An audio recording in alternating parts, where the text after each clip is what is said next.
Hi, we are here with Kelly Hecht, CMO of American Greetings Interactive, and we're here at the second day of the eTail conference, and Kelly is about to go give a presentation. So we're just going to talk to you a little bit about some of the topics that you're going to be addressing. So you're going to be talking about personalization in e-commerce. So I wanted to ask first, how important is personalization in e-commerce and why? Personalization in e-commerce is becoming increasingly more important because consumers are expecting it. The era of treating all customers like they're the same, that it doesn't matter where you come from, what you like, what you don't like, is just gone. Customers want to feel that they're important to you, and they feel important when you show that you understand who they are and why they're there. Understanding their needs, and that's what personalization, at least it's the way I think about it, delivers to the customer. Right. So how can companies use personalization to differentiate from their competitors? Simply doing personalization for a lot of companies will be enough to differentiate. Because remember, personalization is taking the information that's implicit, things you know about a customer. So it's not enough, personalization is not, welcome back, Kathy. I mean, I told you that's my name. That's not personalization. Personalization is taking into account all the things that you've learned about my behavior. Where did I come from? What did I last click? What does that mean I need to do? So when you look at who's coming to your site, what you want to say is, why are they there? What's the need? And how can I better deliver and put in front of them that which is relevant content on a very personal basis? There are lots of sites that don't do that. And what I'll also caveat that with is that it's incredibly difficult unless you've got a lot of field research to understand who is personalizing and who isn't. So for example, if you go out on a website and you get a web experience, it's really hard to go out and say, okay, let me pretend that I'm somebody else to figure out what your competition is doing. So it's a very difficult thing to kind of measure and monitor. How do you monitor it? Do you hire people to do such things, or do you kind of take it on internally? What we do is we tend to just have different people. So by nature, if you're not a homogeneous work group, you've got different interests and different on-site personas. So when we go to websites, we often say, what did you see today? Did I see the same thing? How does it correlate? So it's been much more on an informal basis with folks saying, how is your experience different than mine? To kind of back into who's doing what behind the scenes. Because personalization should be seamless.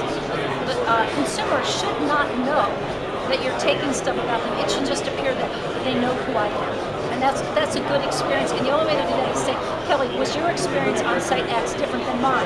And if we both got exactly what we were looking for and it was different, you can infer that some decent personalization is happening behind the scenes. Right, interesting. So that kind of brings me to the next question, which is, what are some tips for better understanding customers' behavior and activities while on your e-commerce site? I think what you want to do is not focus on your product. It's not about what you want to sell to them. It's about what they're there to buy or engage with you. So when you think about what the need is, for example, at American Greetings, folks come to the site to send birthday cards. When they come to send birthday cards, you got to think about what is it they're needing, what is it they're looking for, what might be helpful to them. That's your first step towards that kind of personalized experience. Is not, I've got a product, who can I sell it to? But the customer's there, what are they looking for? What do I know about them that can give me additional information to deliver a better experience? And you know, it really is true. Put yourself in the consumer's seat. When you're, step back on your own site and say, if I was here looking for X, or I was here looking for Y, and this was my first time here, what might I need to know? And really grounding yourself in that customer-facing experience will help you figure out what data do you have that you can actually leverage and make a better experience for the consumer. Right. And along with that, what kinds of challenges accompany building personalization strategies into an e-commerce platform? I imagine there's a myriad of challenges, but there are indeed, because at the beginning you can throw people at it, and this is one of the points I'll cover later today. You throw developers in it that try to code it. So first you try the manual method, and that only gets you so far.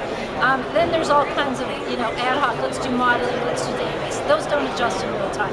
What you really have to do is find a technology partner, because personalization, as Maynard said yesterday in his speech, personalization is really enabled by technology. Because when you have hundreds, thousands of segments, which are getting closer to a one-to-one experience, you can't do that with an Excel spreadsheet in the back and having people code. So you really have to find a technology partner that can both help you scale, but and help you adjust in real time. So what we did is we kind of first started with the concept, let me prove it out.